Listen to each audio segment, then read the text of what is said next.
इस महान कार्यक्रम के आयोजक गण, आगंतुक अतिथिगण एवं धर्म प्रेमी सज्जनों,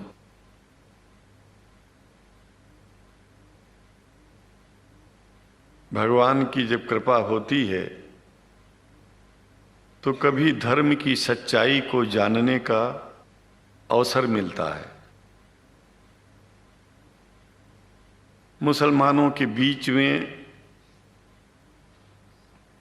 लगातार कई वर्षों से हम जा रहे हैं और भारतवर्ष में एक नई प्रथा का प्रारंभ किया मैंने कि जब जगत गुरु शंकराचार्य भी मुसलमानों के बीच में जाकर के उनके प्रेम को समझ सके और इस्लाम की सच्चाई को जान करके इस्लाम को सारी दुनिया में एक इंसानियत का सबसे बड़ा पाठ सिखाने वाला धर्म मानने के लिए लोगों को समझावे।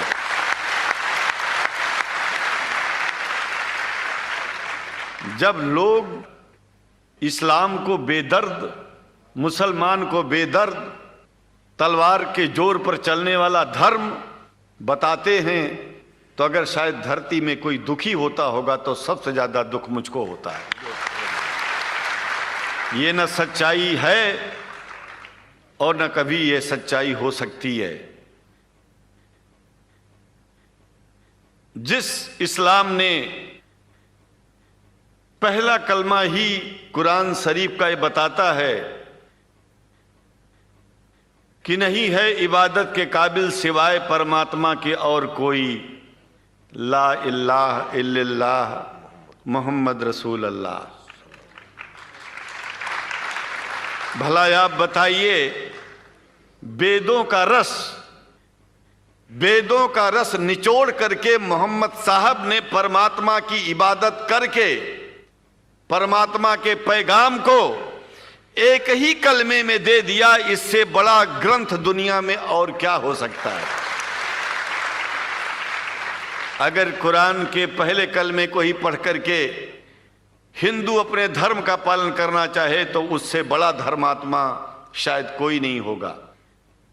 कुरान को हमने गहराइयों में जा करके तो नहीं अनुभव किया, लेकिन कुरान के मानने वालों के हृदय की गहराइयों में जाके देखा कि अगर इस्लाम को पूरी दुनिया अगर स्वीकार कर ले तो इसमें कोई बुराई नहीं है। इस्लाम परमात्मा के द्वारा बताया गया सिद्धांत है। इस्लाम किसी व्यक्ति का अपना नियम नहीं है, अपना सिद्धांत नहीं है। कुछ लोग भेदभाव पैदा करने के लिए इस धरती पर मुसलमानों को बेदर्द कह देते हैं, इस्लाम को बुरा कह देते हैं। मैं कहता हूं उनसे बुरा इस दुनिया में कोई नहीं है। वो शैतान के बच्चे हैं, खुदा के बच्चे नहीं हैं। क्योंकि जहां तक मेरी अपनी पहुंच है, हमने वेदों को पढ़ा, पुराण को पढ़ा, शास्त्रों को, हिंदू धर्म ग्रंथों को पढ़ा। उसके बाद में मुसलमानों के बीच में जाना शुरू किया। हमने मुसलमानों से हाथ मिलाया तो हमारा विरोध किया गया। ये अंडा खाने वालों से हाथ मिलाते हैं, शंकराचार्य कैसे हैं? अरे हमने कहा कि तुम्हारी समझ में नहीं आ रहा है। वो 5 बार इबादत कर लेते हैं खुदा की, तुम घास खाते हो और एक बार भी इबादत नहीं करते हो, तो तुमसे बड़ा अधर्मी दुनिया में कौन है? तुम अपने अधर्म को देखो। किसी के पवित्रता के सिद्धांतों का विरोध करना पहला अधर्म है। आप क्या खाते हैं, कैसे रहते हैं, अगर हमें आप दुखी नहीं करते हैं तो आपसे बड़ा इंसान दुनिया में कोई नहीं है। हम घास खाएं और आपके दिल को चोट पहुंचाएं तो हमसे बड़ा अधर्मी कोई नहीं है दुनिया में। कहने का तात्पर्य सिर्फ एक है कि मैंने ये अनुभव किया है कि ये मैं एक बात जो मैंने देखा है, आप लोगों से जो प्रेम मुझे मिलता है, लोग पूछते हैं कि आप मुसलमानों में क्यों जाते हो, आप तो शंकराचार्य हो। हमने कहा कि भाई मुसलमानों से पूछो कि हमसे इतना प्रेम क्यों करते हैं। वो हमसे जो प्रेम करेगा हम तो जाएंगे। कहा फिर क्या हम प्रेम नहीं करते क्या? हमने कहा कि हम तो तुम्हारे बीच में पैदा हुए और तुम मुसलमानों से प्रेम नहीं करते, इसलिए हम तुमसे प्रेम नहीं करते। मैं आप लोगों के बीच में आकर के एक बात बताता हूं। कुछ समय से हिंदू धर्म के नाम पर कुछ संस्थाएं हिंदू मुसलमानों में भेद पैदा करने के लिए कुछ ऐसा कार्य किया जिसकी वजह से आम हिंदू, सीधा साधा हिंदू बेचारा जान ही नहीं पाता है इस्लाम क्या है और सनातन धर्म क्या है।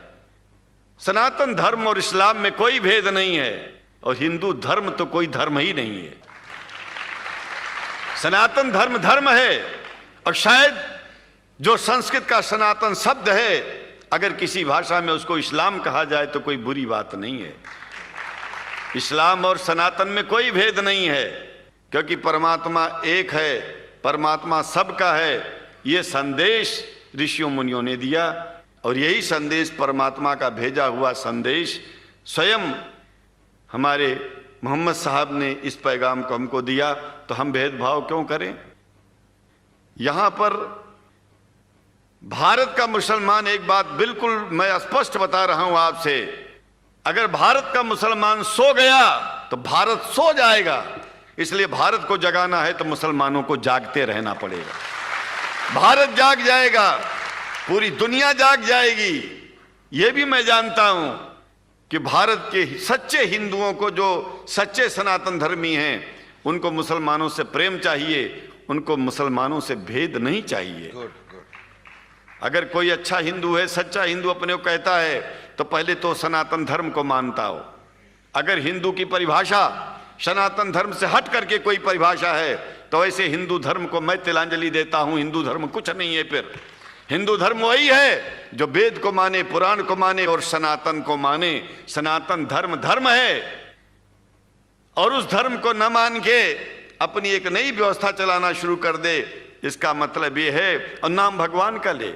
एक बात और बता देता हूं, भगवान कोई आदमी की तरह नहीं है कि रोज रोज नियम बदलेगा। रोज रोज नियम बदलना आदमियों का काम है। हमारे पूर्व प्रधानमंत्री साहब, मुझे दुख होता है कभी कभी, यद्यपि लोग ये न समझ बैठे कि मैं उनका विरोधी हूं। विरोधी नहीं हूं, लेकिन उनको खुद सनातन धर्म की परिभाषा नहीं आती है। विदेश में जाकर के हिंदू धर्म की गलत परिभाषा कर दी है। और हमको सबको ये दुख हुआ कि किस स्कूल में जाके पढ़े हैं ये। धर्म के बारे में बिना पढ़े हुए धर्म के बारे में बोलना गलत है। पहले धर्म को जान लेना चाहिए, फिर धर्म के बारे में बोलोगे तो प्रेम फैलेगा, शांति फैलेगी, इंसानियत सारे चारों तरफ, चारों दिशाओं में इंसानियत का प्रकाश होगा।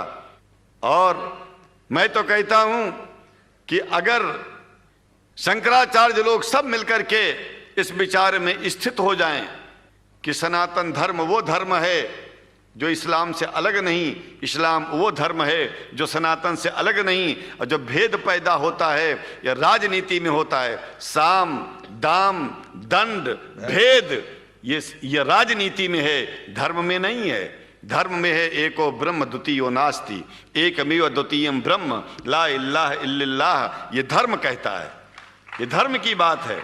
इसलिए हम भगवान की आराधना करते हैं, उपासना करते हैं। परमात्मा एक है और परमात्मा बार बार नियम नहीं बदलता कि धरती पर इंसान बदलते जा रहे हैं तो परमात्मा अपना नियम बदलता चला जा रहा है। ये एक बात याद रखिएगा, जब से शुरुआत हुई होगी और जब तक ये दुनिया रहेगी, ईश्वर का सिद्धांत एक था, एक है, एक ही रहेगा। मानने वाले आपस में भेद पैदा करें तो इसमें उसका कोई दोष नहीं है। दोष तो उन लोगों का है जो लोग भेद पैदा करके प्रतिष्ठा पाना चाहते हैं। खास करके इतना जान लीजिए, धर्म भेद को मिटाता है और राजनीति भेद को बढ़ाती है। राजनीति का स्तर केवल राष्ट्र की व्यवस्था तक है और धर्म पूरे विश्व के लिए है। राजनीति से केवल आप देश का हित कर सकते हैं, लेकिन अगर विश्व का हित करना चाहते हैं तो धर्म की आवश्यकता है। और वो धर्म कुरान में स्पष्ट रूप से अच्छी तरह से समझाया गया है, बताया गया है। हमें हिंदी की कुरान भी प्राप्त है, उपलब्ध है, आज अंग्रेजी की भी मिल गई है। और हम तो चाहते हैं कुरान शरीफ सारी दुनिया में अगर इस ग्रंथ को पहुंचाया जाए और पहुंचाना चाहिए। मैं तो मुसलमानों से एक जरूर बात कहूंगा कि आप लोग एक चीज का ध्यान दें, आपके पड़ोस में जिस भी भाषा को जानने वाला व्यक्ति रहता हो, जिस भी भाषा को, कोशिश कीजिए कि आप इस कुरान जैसे पवित्र ग्रंथ को उसको उसकी भाषा में पहुंचाइए। और मेरी समझ में सारी दुनिया में एक कुरान पहुंचेगा तो सारी दुनिया में शांति होगी, सारी दुनिया में अमन होगा, और सारी दुनिया में ऐसे ही इतने प्रेमियों के बीच में शंकराचार्य को पहुंचने में और बोलने में कोई दिक्कत नहीं होगी, संकोच नहीं होगा। आप लोग भी निडर हो जाइए, आप लोग भी संकोच छोड़िए। हम जानते हैं कभी कभी संकोच में, कभी कभी इस देश के कुछ जो फिरका परस्त लोग हैं उनकी उल्टी सीधी योजनाओं में हम लोग एक दूसरे से मिल नहीं पाते। हम हाथ पसारे हुए आपके सामने खड़े हैं, आए हैं, हम आपको गले से लगा रहे हैं, लगाते हैं, दिल भी मिलाएंगे, गला भी मिलाएंगे, और जरूरत पड़ गई तो आप लोगों के लिए दिल कटाने की और सिर कटाने की जरूरत पड़ जाए तो इस्लाम की रक्षा के लिए शंकराचार्य आपका साथ देगा। क्योंकि शंकराचार्य जानते हैं इस्लाम धोखा नहीं है, शंकराचार्य जानते हैं इस्लाम बर्बादी का रास्ता नहीं है। शंकराचार्य को पता है कि जो वेद में लिखा है वही कुरान में लिखा है, इसलिए हमारा धर्म नहीं छूटेगा, हमारा धर्म और आगे बढ़ेगा।